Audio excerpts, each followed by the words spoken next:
Guys, तो कैसे हैं आप सभी लोग। आई होप सभी लोग अच्छे होंगे। स्वागत है आपका हमारे स्टडी पॉइंट 47 में। तो दोस्तों, जैसा कि आप थंबनेल देखकर समझ ही गए होंगे कि जो आज का जो हमारा टॉपिक है वो बहुत ही महत्वपूर्ण टॉपिक है। कई एग्जाम्स और कई वनडे एग्जाम्स में पूछ लिया जाता है कि जो ब्रह्म समाज है उसकी स्थापना किसके द्वारा और किस लिए की गई थी। तो दोस्तों, बात कर लेते हैं कि जो ब्रह्म समाज है उसकी स्थापना राजा राम मोहन रॉय ने की थी। अब थोड़ा राजा राम मोहन रॉय के बारे में समझ लेते हैं। तो राजा राम मोहन रॉय का जो जन्म हुआ था वे 1772 ईस्वी में हुआ था और इनको आधुनिक भारत का जनक कहा जाता है। भारत का जनक कहा जाता है, इनको आधुनिक भारत का जनक कहा जाता है। और ये जो थे वे बहुमुखी प्रतिभा के धनी थे और इनका जो विश्वास था वे वैज्ञानिक दृष्टिकोण एवं सामाजिक समानता में विश्वास था। इनका विश्वास वैज्ञानिक दृष्टिकोण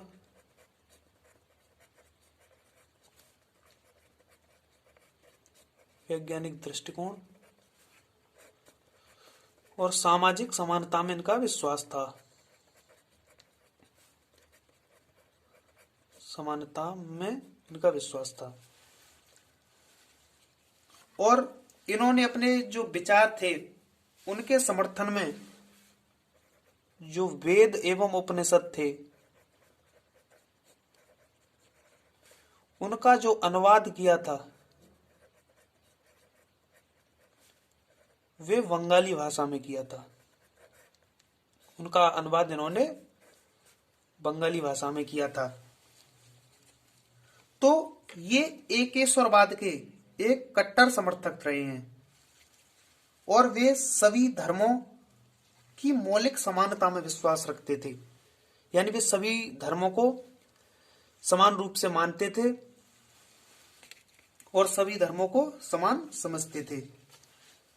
तो दोस्तों, इन्होंने अपने विचार और उद्देश्यों को साकार करने के लिए, जो इनके विचार और जो इनके उद्देश्य थे उसको साकार करने के लिए ब्रह्म सभा की स्थापना की। ब्रह्म सभा की स्थापना की। तो इसका गठन कब किया गया था? तो सन 1828 ईस्वी में इसका गठन किया गया, जो बाद में चलकर क्या हो गई? ब्रह्म समाज, जो बाद में चलकर ब्रह्म समाज में परिवर्तित हो गई। तो इस ब्रह्म समाज के जो अनुसार कुछ बातें थी वे इस प्रकार हैं कि ईश्वर एक है,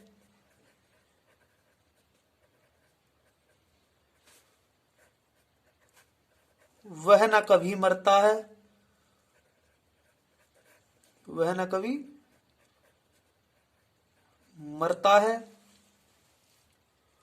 और वे सभी सद्गुणों का केंद्र एवं भंडार है। वह सभी सद्गुणों का केंद्र है। और एक और बात कही गई कि वह अमर है और इसमें मूर्ति पूजा का विरोध किया गया था, यानी इसके द्वारा कहा गया कि जो मूर्ति पूजा है वे अनावश्यक है, यानी उसको पूजना बेकार है, वे अनावश्यक है। तो जो अब बात कर लेते हैं कि इसके उद्देश्य क्या क्या थे। तो इसके उद्देश्य के बारे में देख लेते हैं। इसके सभा के कई उद्देश्य थे। तो इनमें से जो प्रमुख उद्देश्य थे वे थे कि हिंदू धर्म का शुद्धिकरण, जो हिंदू धर्म है उसका शुद्धिकरण और निर्गुण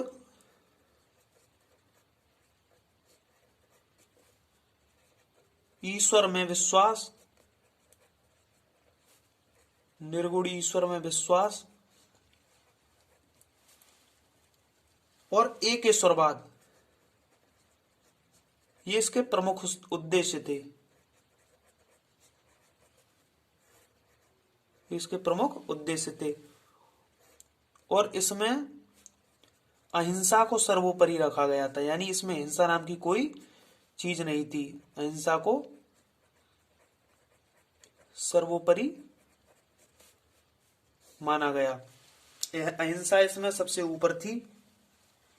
तो यही उसके कुछ प्रमुख उद्देश्य थे। और जो राजा राम मोहन रॉय थे, उनका उद्देश्य किसी नए धर्म की स्थापना करना नहीं था, बल्कि जो उनका अपना हिंदू धर्म था उसी में वे सुधार करना चाहते थे और उसी को शुद्ध करना चाहते थे।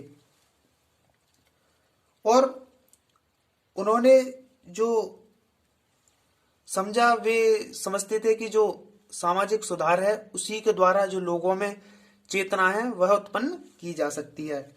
तो इसी के चलते जो राजा राम मोहन रॉय थे उनकी मृत्यु हो गई। राजा राम मोहन रॉय की मृत्यु हो गई। तो इनकी मृत्यु जो हुई थी वे 1838 ईस्वी को हो गई थी। कहाँ हुई? तो इंग्लैंड के ब्रिस्टल में इनकी मृत्यु हो गई। इंग्लैंड के ब्रिस्टल में इनकी मृत्यु हो गई। और इनकी मृत्यु हो जाने के बाद जो ब्रह्म समाज है उसको गहरा आघात लगा और बहुत बड़ा उस पर, ब्रह्म समाज पर प्रभाव पड़ा। तो यही कुछ राजा राम मोहन रॉय के द्वारा ब्रह्म समाज की स्थापना की गई। और जो ब्रह्म समाज के उद्देश्य थे वे इस प्रकार थे, और जो उन्होंने कई अच्छे कार्य किए और उनके जो विचार थे वे आधुनिक विचार थे और वो वैज्ञानिक दृष्टिकोण को मानते थे और वे सामाजिक समानता को भी मानते थे। तो दोस्तों, कैसी लगी आपको ये वीडियो? अगर आपको ये वीडियो अच्छी लगी हो तो प्लीज लाइक करें, सब्सक्राइब करें एंड शेयर करें।